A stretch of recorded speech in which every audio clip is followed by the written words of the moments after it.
You want to ask questions and be satisfied with the answers, that you're working with somebody who has your best interests at heart and is a compassionate but aggressive advocate for your position in your case.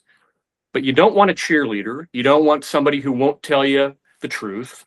You want to have an attorney who will provide information to you that is accurate and honest, with an eye towards what the realistic expectations are in your case.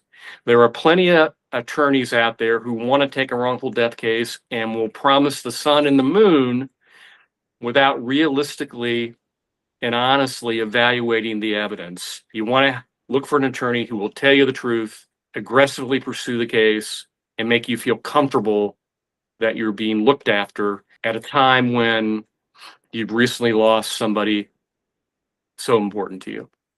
The first question you should ask is, what is that attorney's experience in handling wrongful death claims?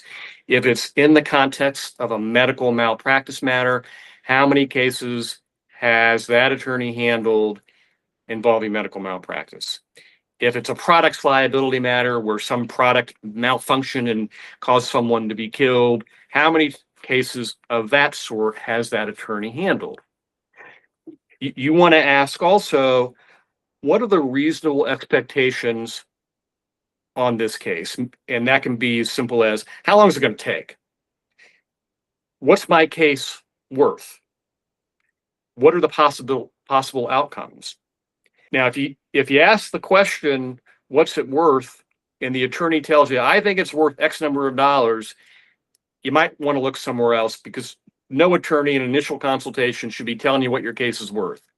He or she should be telling you, this is what we're going to do to investigate your claim, and this is what we're going to do to, if there's a claim to be made, aggressively pursue it. You should ask the attorney also, what are the various stages of a wrongful death claim? What can I expect to happen first, second, third? What are the possible outcomes? How involved will I need to be? How involved will my kids need to be? How involved will my neighbors need to be? Who are you going to contact? Who are the witnesses in this case that you are going to involve to help prove liability? That is, who's responsible, and ultimately the amount of compensation that person should be due. But it's not just the initial consultation. You should continuously ask the attorney, hey, what can I expect? How are you going to communicate with me on what's going on in my case?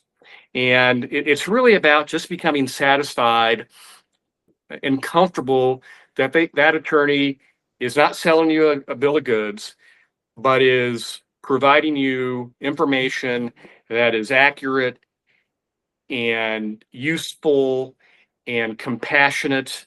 And ultimately, the attorney, if there's a claim to be made, will aggressively pursue it.